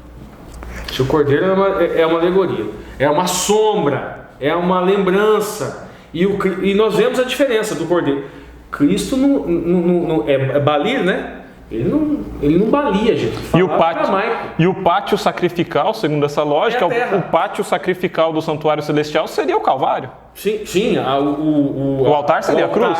O altar seria o carvalho, o pátio seria o planeta Terra, a bacia seria o Rio Jordão, ou seja, tudo alegórico. Tudo alegórico. Agora eu quero adequar essa realidade desse santuário que a gente não tem ideia de como que é, A gente não tem ideia. Aquilo lá são tudo referenciais. Mas eu quero igualar o santuário celestial ao santuário terrestre, e não o oposto. Isso não faz muito sentido. Mas vai ter construção? Talvez tenha, gente. Talvez tenha. Não sabemos, talvez tenha. Agora, eu não sei como é que vai ser, se vai ter senta-levanta para a hora dos hinos, das ofertas, se vai ter história de adoração infantil no santuário celestial, a gente não sabe, gente. E qualquer coisa diferente disso que diga, é conjectura, extrapolação, fantasia, a gente não sabe como vai ser, não sei, mas vai ser bom. Vai ser bom porque Deus é bom. É um pouco daquilo que eu estava falando, aquela visão cartesiana de você ter que achar uma resposta simples, estável e objetiva para tudo. Vamos avançar para terça-feira, gente. Terça-feira tem por título Na Presença de Deus. E para mim o texto que mais falou ao coração é o seguinte: os limpos de coração, bem-aventurados os limpos de coração, porque verão a Deus. E aí vamos lá, de volta, conjunto de compreensões possível desse texto. Tomar cuidado quando a gente se aproxima das bem-aventuranças assim. Para você ver a Deus, você tem que ser limpo de coração, viu? Ricardo, se você não for limpo de coração, você vai ser punido, você não vai ver Deus. Daí o Ricardo... Ou então, seja limpo de coração, porque daí Deus vai te premiar e vai deixar você ver Ele. Você recebeu uma coroa com uma estrelinha e agora você foi premiado. Vai ter uma insígnia na sua faixa de desbravador celestial. Aí ele olha para si e não é limpo. Daí o que ele faz? Desiste. Estou perdido. Já era.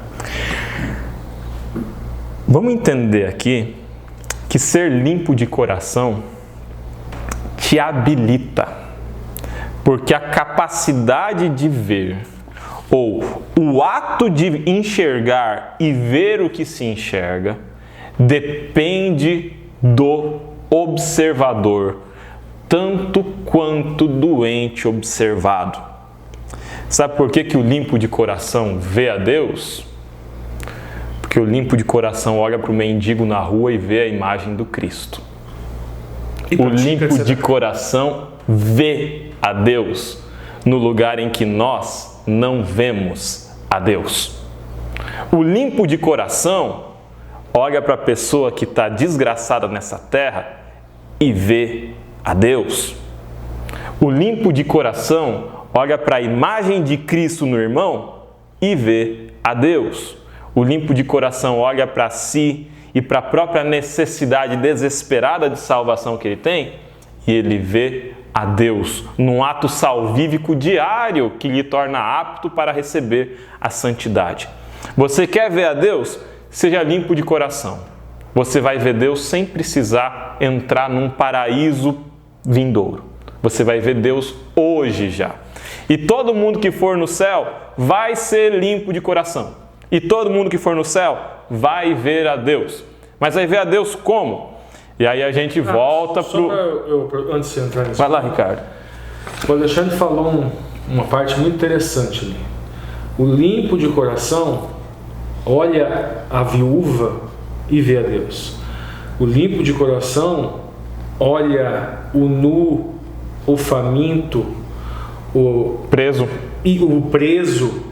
e vê a Deus.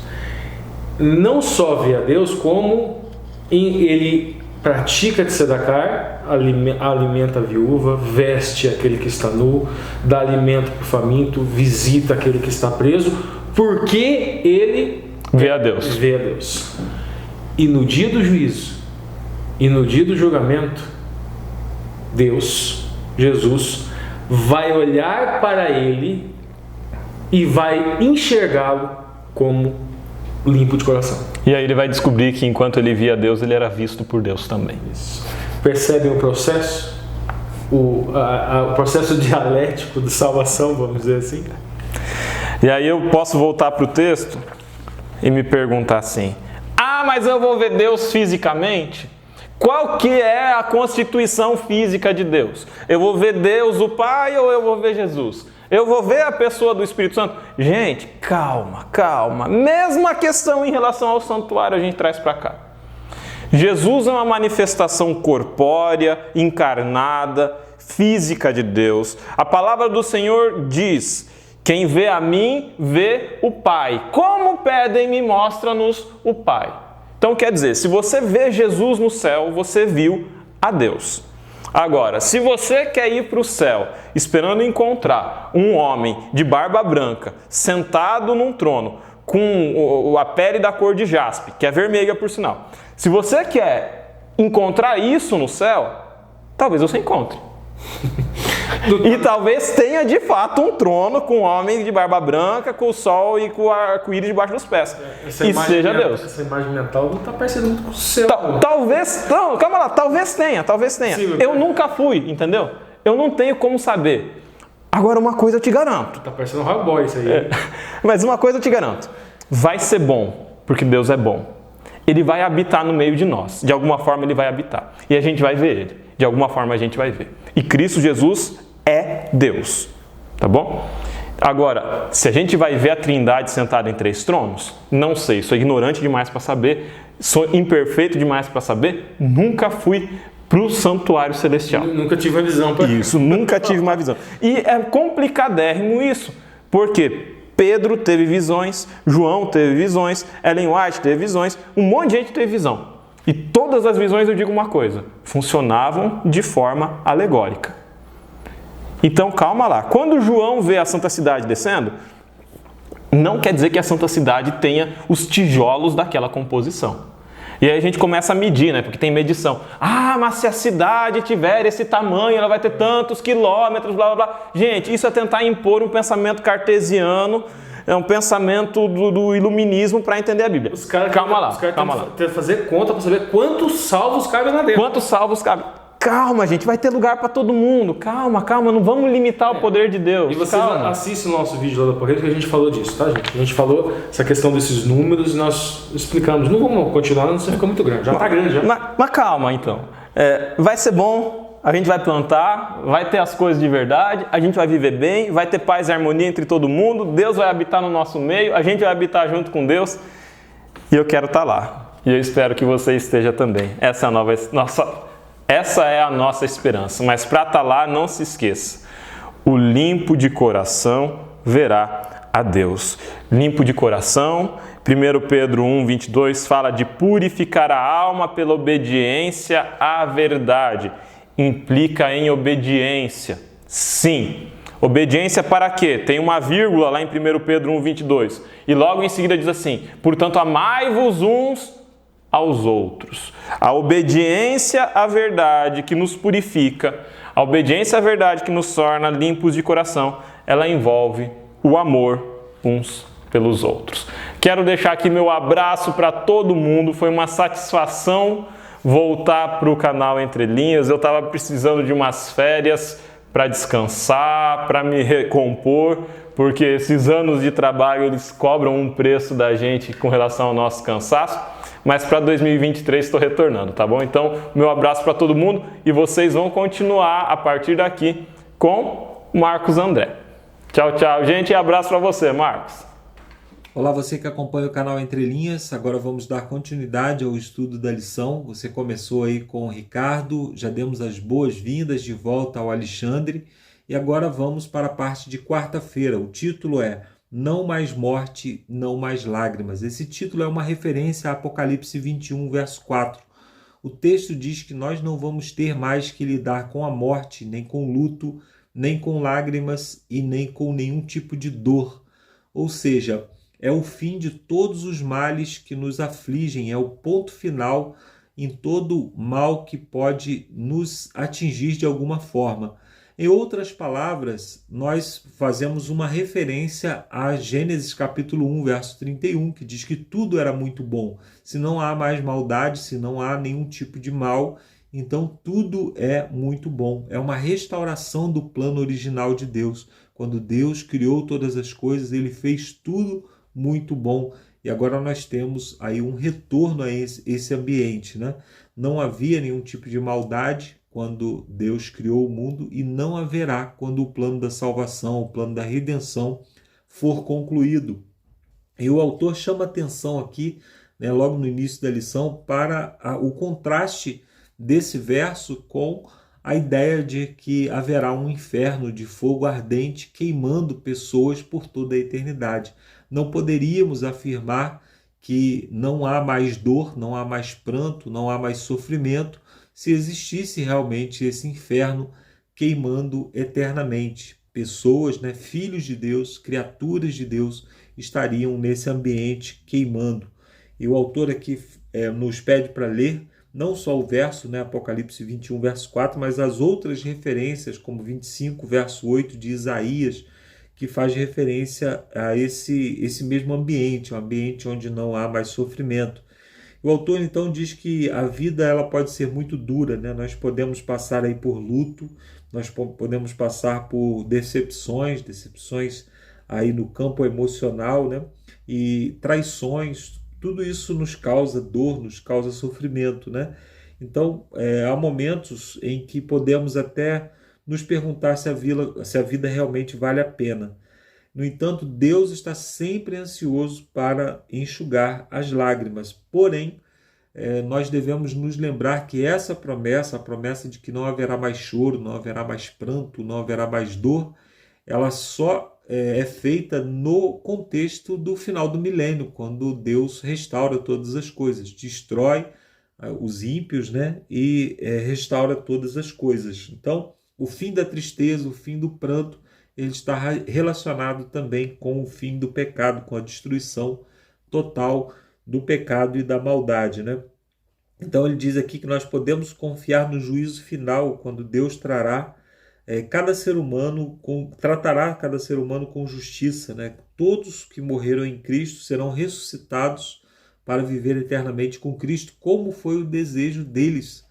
Nós estaremos vivendo num ambiente que desejamos, porque nós desejamos viver na presença de Cristo e Cristo estará então conosco para toda a eternidade. Outras pessoas que não desejaram viver com Cristo, essas pessoas então desejaram morrer, porque viver sem Cristo é o mesmo que morrer. Não existe vida fora de Jesus Cristo, né? Então o juízo final vai colocar todos e todas as coisas no seu devido lugar. Isso é algo que nós podemos aguardar, é uma promessa de Deus que nós podemos aguardar, é uma promessa que permeia todas as Escrituras, né? E diz então que quando a morte deixar definitivamente de existir, os remidos exclamarão alegremente: onde está, ó morte, a sua vitória? Onde está, ó morte, o seu agrilhão? Está em 1 Coríntios 15, versos 54 e 55. O Senhor prometeu um novo céu e uma nova terra, e Ele criará, e não haverá lembrança das coisas passadas. Aí o autor explica esse verso, né, de Isaías 65, verso 17, dizendo: isso não significa que o céu será um lugar de amnésia, mas sim que o passado não minará a alegria duradoura. Então, as lembranças que teremos do mal e das maldades que ocorreram nesse mundo, elas não terão mais influência no sentido de nos entristecer. Será somente uma lembrança para que o mal não ocorra novamente. Então, sempre vamos nos lembrar dos efeitos da maldade. Lá em Abacuque, no capítulo 3, tem a oração de Abacuque, que é uma oração maravilhosa e fala da vinda de Jesus. O verso 3 diz assim: Deus vem de Temã, o santo vem do monte Parã. A sua glória cobre os céus e a terra se enche do seu louvor. O seu resplendor é como a luz e raios brilham de sua mão. O seu poder se esconde ali. Então esse texto diz que nas palmas das mãos de Deus estão a fonte do seu poder e dali saem raios de luz gloriosos. Então as marcas da crucifixão de Jesus, elas serão lembretes por toda a eternidade, mas não serão marcas feias, não serão coisas que nós vamos admirar com terror, mas sim marcas gloriosas. E o que significa dizer que ali está a fonte do seu poder? Significa dizer que a fonte maior do poder desse universo, a fonte maior do poder de Deus é o seu amor. As marcas da cruz, elas representam o seu amor, representam a dor do pecado pelo qual Jesus Cristo precisou morrer por nós, mas também representam o amor. A glória de Deus está no seu amor pelo fato de que Ele nos ama. Então nós vamos ter um lembrete por toda a eternidade do tamanho do mal que o pecado causou, mas ao mesmo tempo, ao olhar para esse lembrete, nós vamos nos lembrar de um Deus que nos amou a ponto de se entregar para morrer no nosso lugar. Na parte de quinta-feira nós temos o título Seu Nome em Suas Testas. Apocalipse 22, verso 3 a 5, diz ali, que nós vamos ter a marca de Deus na nossa testa, E o autor pergunta o que significa isso, ter o nome de Deus gravado em nossa testa. E ele fala a respeito do plano da salvação. O plano da salvação é aquele plano no qual Deus nos resgata do pecado e da morte. Deus nos resgata da nossa condição. Deus faz tudo o que era necessário ser feito para nos justificar, para nos tornar justos. É muito importante lembrar que o plano da redenção não depende das nossas ações, não depende daquilo que nós fazemos. Deus nos torna justos pelos seus méritos, pelos méritos de Jesus Cristo.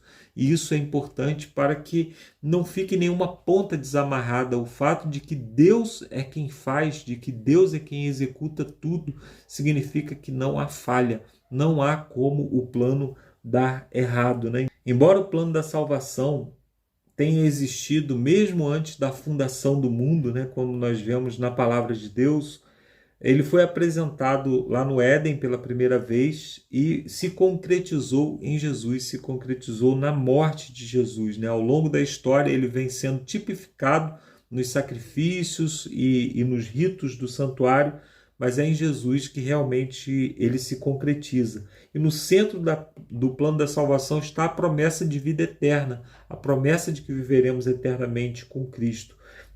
Então, tanto antes da cruz quanto depois da cruz, a salvação sempre foi pela fé e nunca pelas obras, por mais que as obras sejam uma expressão da nossa salvação. Então, por mais que as obras representem aquilo que nós vivemos, a salvação que nós vivemos, as nossas obras elas não têm influência na justificação, não têm influência em apagar o nosso passado, porque quem faz isso é Cristo.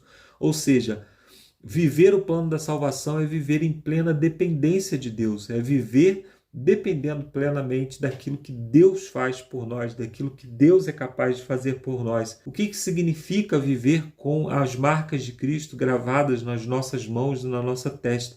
É viver sempre demonstrando, através da nossa consciência e através das nossas ações, que Deus é soberano na nossa vida, que tudo que nós fazemos e tudo que nós somos, fazemos em Cristo e fazemos por Cristo. E o autor chama aqui a atenção para o fato de que a justificação sempre foi uma obra de Deus, Abraão teve fé em Deus e Deus então o justificou, e ao longo da história, todos aqueles que creram em Deus foram justificados por ele sem mérito algum. E podemos ter certeza da salvação se aceitamos a Jesus. Nos rendemos a ele e reivindicamos suas promessas, incluindo as de uma nova vida, agora. Então, o plano da salvação ele pode começar a fazer sentido e fazer parte da nossa vida agora. Aliás, deve fazer parte da nossa vida agora. Se nós vivemos em total dependência de Deus, nós nos lembramos que nós comemos porque Deus põe o alimento na nossa mesa, nós somos cristãos porque Ele nos chamou, Ele nos santificou, Ele nos separou para esse propósito. Nós somos bons e cometemos aí alguns atos de bondade porque Ele se manifesta em nós, se manifesta através de nós. Então, é demonstrando total dependência de Deus.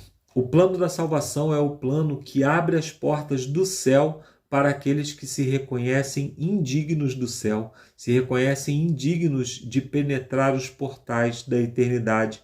E quando nós nos reconhecemos indignos do céu, nós reconhecemos que precisamos de um Salvador, e esse Salvador é apresentado na pessoa de Jesus Cristo. Quando nós reconhecemos isso, nós reconhecemos a nossa dependência de Deus, e Deus então nos recebe e nos supre de todas as nossas debilidades, de todas as nossas faltas, e então nos torna justos e dignos de herdar as mansões celestiais. Nós temos aqui na parte de sexta-feira um texto que eu gostaria de ler com você para terminarmos, mas antes nós vamos aqui nas perguntinhas. A primeira pergunta diz assim: Cristãos secularizados vivem como se o mundo fosse durar para sempre. Ele cita aqui Lucas 12, a partir do verso 16, quando Jesus Cristo conta aquela parábola do homem que construiu muitos celeiros para juntar muita riqueza, para viver tranquilamente, mas naquela mesma noite ele morreu.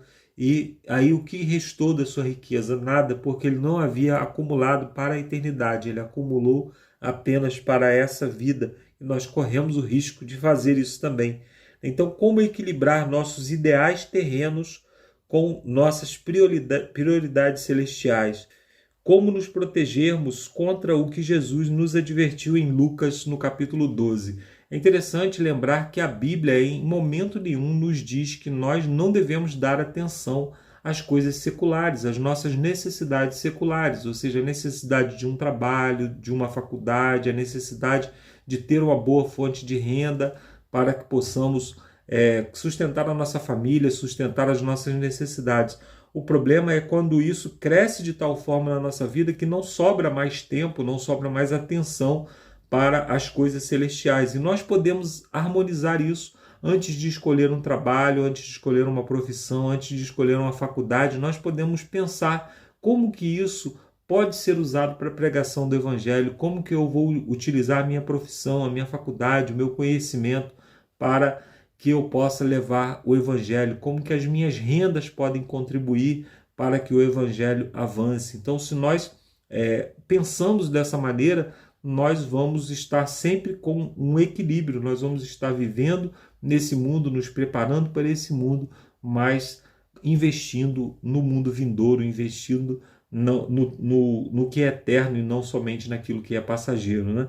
Pergunta número 2 diz assim: se o céu começa aqui, é importante lembrarmos que o céu começa quando nós aceitamos a Jesus Cristo como nosso Salvador, né?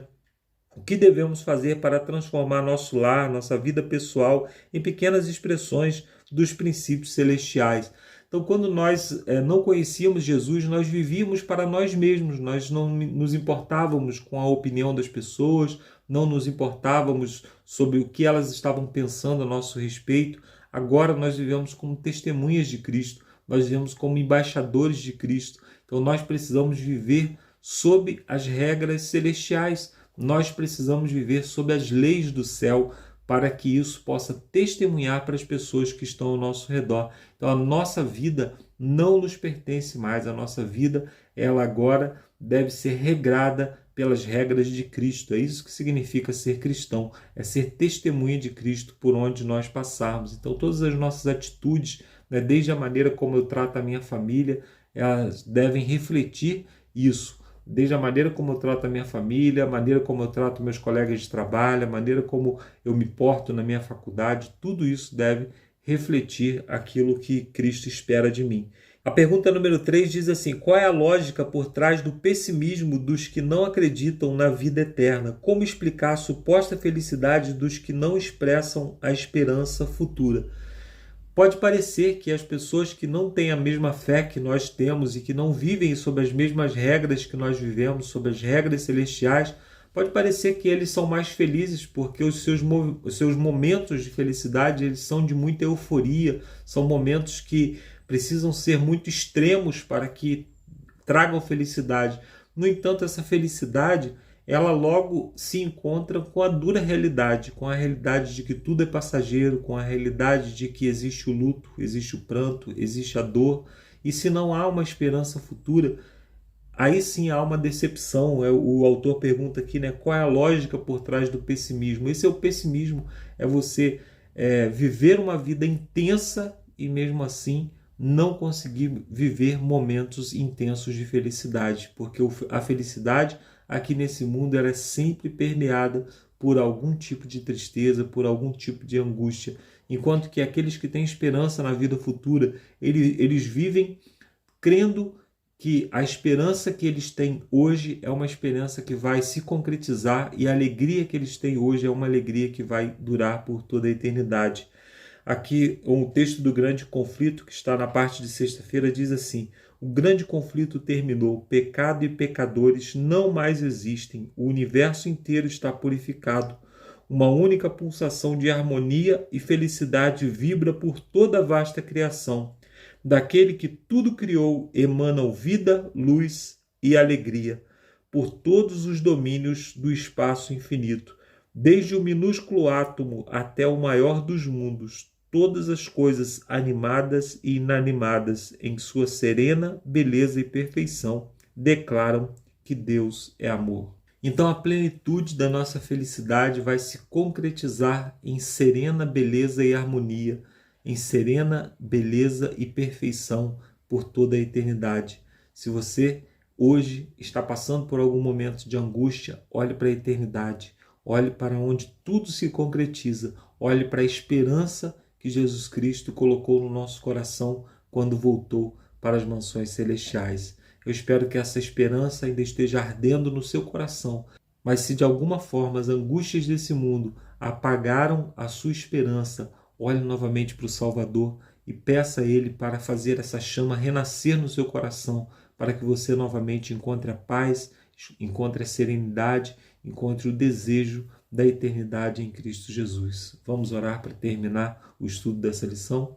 Santo e bom Pai, muito obrigado, Senhor, pelas promessas que o Senhor nos deixa na Tua Palavra, promessas que são baseadas em um Deus que jamais falha, um Deus que nunca falhou e que cumpriu todas as suas promessas. Nós te pedimos, Senhor, pela Tua graça e pela Tua misericórdia, que o Senhor faça todos os dias nascer novamente no nosso coração a esperança da vida eterna. Que possamos, Senhor, naquele dia, quando Jesus Cristo voltar, estar sendo contado entre os salvos, entre aqueles que se prepararam e que foram preparados por Jesus para a vida eterna. Nós te pedimos isso em nome do nosso Senhor e Salvador Jesus Cristo. Amém. Obrigado, amigos, por mais um estudo, por mais um trimestre e até o próximo trimestre com mais um estudo, com mais uma lição, com mais um preparo para o céu. Um abraço e até a próxima. Valeu, Marcos. Obrigado aí pela sua oração, pela sua participação, última participação nesse trimestre, mas no próximo trimestre nós teremos aqui novamente, todo o trio, o quarteto participando aqui, lição a cada semana, pessoal. Então, nos despedimos, dessa série e esperamos vocês, então, na próxima série, onde nós vamos estudar sobre administradores fiéis à espera do Mestre. Então, até lá, fiquem em paz. Tchau, tchau, pessoal. Bom Natal, boas festas. Boas festas. Bom tudo. Acho que o Natal já foi, né?